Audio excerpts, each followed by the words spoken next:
Uhuy, abis gelap terbitlah terang. Abis kompetisi terbitlah yang namanya kontroversi. Ya seperti biasa kan Wak, yang namanya drama semakin di depan. Ya maha kali ya. By the way, meskipun huru-hara perpejenan lebaran baru aja dilaksanakan nih Wak ya, tapi yang namanya huru-hara dan kontroversi makin bertebaran di mana-mana. Dan salah satu topik yang benar-benar hot banget di jagat perpejenan Indonesia adalah sebuah statement yang dikeluarkan oleh seorang putri yang udah menjabat beberapa tahun yang lalu gitu. Mungkin kalian udah ngeh apa yang gua maksud ya kan Wak ya. Sebenarnya nggak ada yang salah dari statement yang dikeluarkan oleh si putri ini Wak. Cuma karena memang bahasanya kurang tepat kali ya kan. Jadi ya yang namanya Hayati mudah terpancing. Ya sama, gua juga mudah terpancing sebenarnya Wak. Jadi statementnya tuh seperti ini. Si putri bilang sebenarnya kenapa sih semua bangga-bangga banget ketika ngejawab pertanyaan dari juri. Kenapa mayoritas orang-orang sekarang tuh seakan-akan kayak nggak menghargai yang namanya bahasa Indonesia, alias lebih bangga dong kalau nggunain yang namanya bahasa Inggris. Iya, sebenarnya gue juga lebih bangga. Bukan nggak bangga menggunakan bahasa Indonesia ya, Wak ya. Tapi yang namanya bahasa Inggris, apalagi kalau misal bahasa Inggris ala-ala Jakarta Selatan nih, Wak ya kan, ini bakalan keren banget. Nah, di video kali ini kita nggak akan ngebahas masalah statement yang dikeluarkan oleh sang putri aja, tetapi kita juga bakalan bahas nih, Wak, beberapa kontroversi. Karena gue tahu banget nih, sifat kalian semua pasti suka banget kalau misalnya gue mancing-mancing ke arah kontroversi. Gue pantengin selalu traffic YouTube di channel ini yang namanya udah ngebahas masalah gibah nih, rame banget di kolom komentar Wak, sampai gue jebol nih jempolnya buat ngebalas satu-satu. Langsung aja Wak, kita bahas satu persatu tentang pentingnya bahasa Indonesia atau bahasa Inggris nih di jagat perpejenan Indonesia. Kita lanjut ke pembahasan berikutnya, lanjut.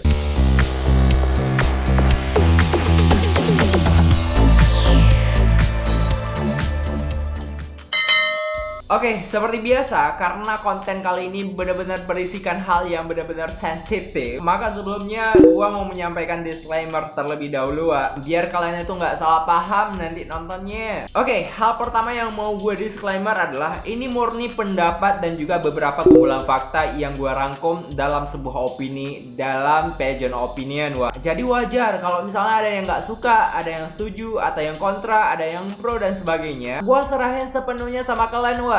Jadi terserah mau berikan komentar apapun. Tapi jangan barbar juga ya Wak ya. Karena mental gua kakak kuat nahan komentar kalian yang pedes-pedes udah kayak cabai rawit dicabein.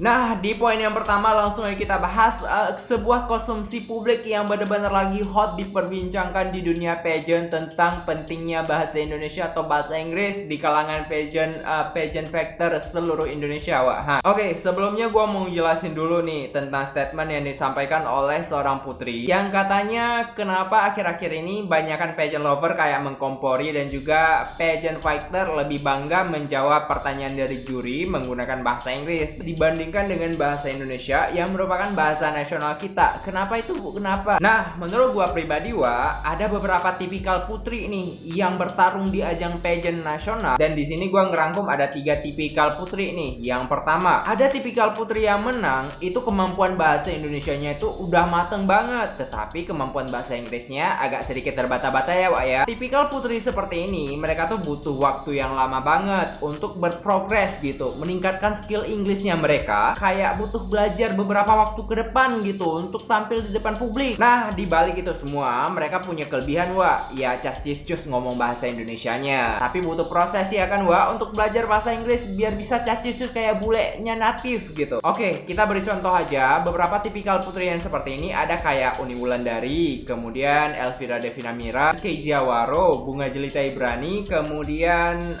di 2020 kemarin itu ada Ayu Maulida, Wak. Nah, ada tipikal yang kedua, yaitu seorang putri yang terpilih udah mateng banget di kalangan berbahasa Indonesia sama yang namanya berbahasa Inggris. Jadi mereka tuh udah cakep banget dari awal kepilih, udah cas-cis-cus banget antara penguasaan bahasa Indonesia sama penggunaan bahasa Inggrisnya. Jadi imbang, balance gitu Wak ya. Nah, gua pikir sedikit banget nih pageant fighter atau pejuang-pejuang pageant yang menangnya bisa membalancekan antara bahasa Inggris sama bahasa Indonesia. Contohnya seperti Anindya Kusuma Putri, kemudian Sonia Vergina Citra ya Wak Wak ya. Kemudian ada yang namanya Laksmi juga masuk kategori ini Wak. Kemudian yang non putri juga ada kayak Maria Harvanti, kemudian ada Dea Gusti Rizkita, dan beberapa pejuang pageant lainnya yang memiliki cas-cisusnya kayak Digna Faradiba juga ya Wak ya. Ada tipikal ketiga yaitu seorang putri yang terpilih, mereka nggak menguasai yang namanya bahasa Indonesia, tetapi cas-cisusnya banget yang namanya menguasai bahasa Inggris. Ini tuh bisa kita lihat beberapa yang mixed blood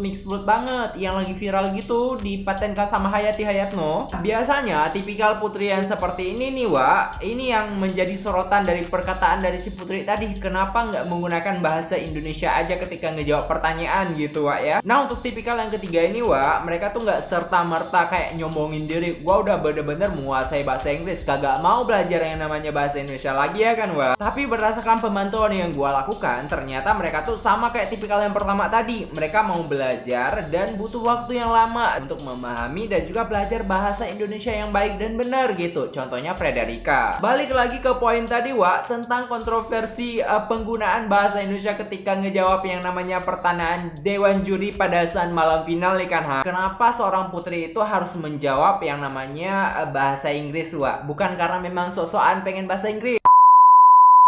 Alasan yang pertama, kenapa seorang putri diwajibkan menggunakan bahasa Inggris? Sebenarnya Yayasan Putri Indonesia menyelenggarakan pemilihan Putri Indonesia menjadi sorotan dunia nih, nggak hanya masyarakat Indonesia yang nonton. Jadi semalam ketika gue nonton yang namanya Putri Indonesia dan gue mantengin di video.com, ternyata banyak banget nih dari Filipina, dari Thailand, dari Vietnam, dan bahkan ada beberapa negara Amerika Latin nih kan ha. Mereka tuh bener-bener euforianya dapet banget buat nonton PI, dan bahkan mereka tuh bener-bener mengacungin jempol karena setiap pesertanya menggunakan bahasa Inggris yang baik dan benar. Nah, ini adalah salah satu alasan karena ketika penonton internasional menonton Yayasan Putri Indonesia melalui final Putri Indonesia Wak menggunakan bahasa Inggris, mereka tuh merasa dilibatkan sebagai juri juga tuh dari rumah. Jadi kagak cuma kayak nonton drama Thailand tanpa subtitle.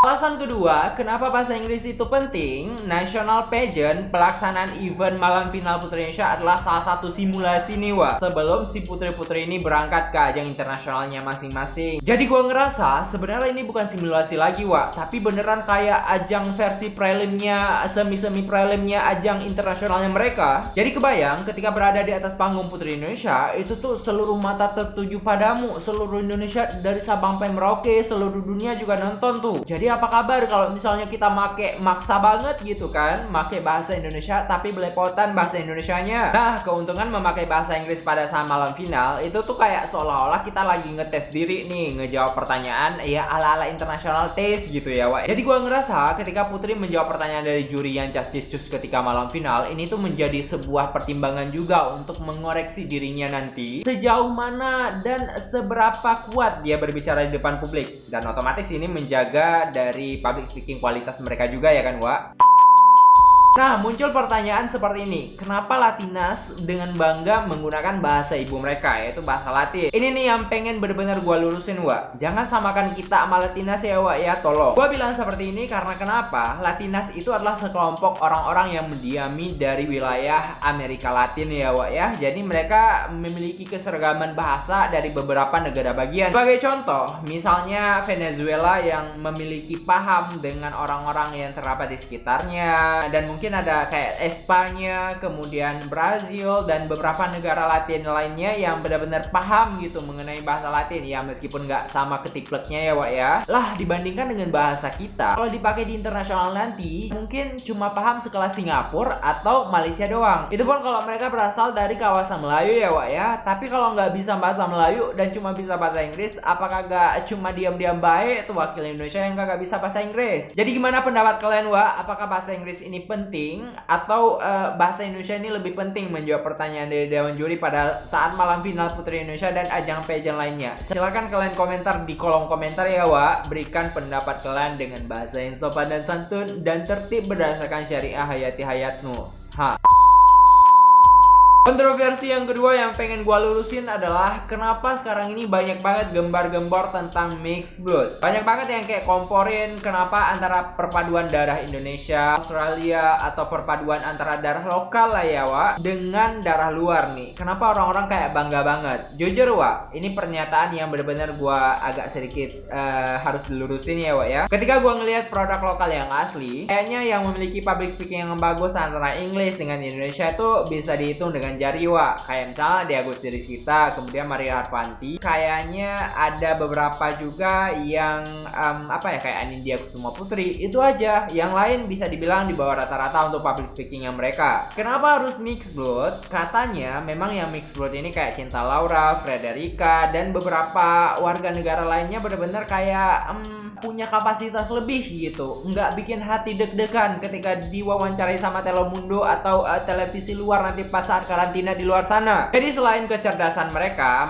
tuh benar-benar kayak siap bersaing banget gitu, tanpa menyempingkan juga produk-produk lokal yang kayak Dinda kemarin. Sumpah gue bener-bener kayak salut banget sama Dinda ya Wak ya, karena memang Dinda produk lokal asli tapi public speakingnya yang just banget, karena memang pengalaman Dinda yang berasal dari pendidikan luar kali ya. Oke, next kita lanjut ke pembahasan ketiga atau pembahasan yang terakhir. Kemarin itu banyak banget yang bilang kenapa favorit mentok sekali, kenapa favorit nggak bisa masuk ke top 6 gitu ya Wak. Di sini kita mau ngelurusin bahwa sebenarnya favorit itu adalah sekelompok orang-orang yang kayak mendapatkan bonus tersendiri untuk mendapatkan SAS kedua, atau mungkin yang masuk ke top 11 lagi melalui jalur voting adalah mereka-mereka yang mungkin nggak dijagokan sama dewan juri, tetapi karena memang dijagokan sama pemirsa di rumah, mereka masuk ke dalam jalur top 11 ini. Kayak DKI kemarin ya, mungkin dewan juri nggak memprioritaskan beliau, tapi dukungan dari pageant lover dan juga orang-orang di luar sana membuat dari DKI 3 ini melaju ke top 11 ya Wak ya. Bisa aja kebetulan dan benar-benar jarang banget ketika ada top favorit yang bisa melaju sampai ke top 5, dan mungkin ada beberapa di waktu yang lalu, tapi jarang banget terjadi. Sebenarnya gua pikir favorit ini adalah salah satu jalur yang diperuntukkan untuk orang-orang yang benar-benar memiliki material lebih, nggak sih? Ya bayangannya seperti ini, ketika voting dibuka itu tuh kayak benar-benar bukan kayak pemilu gitu, tapi benar-benar kayak bebas mau voting siapapun dengan pembelian sebanyak apapun produk ataupun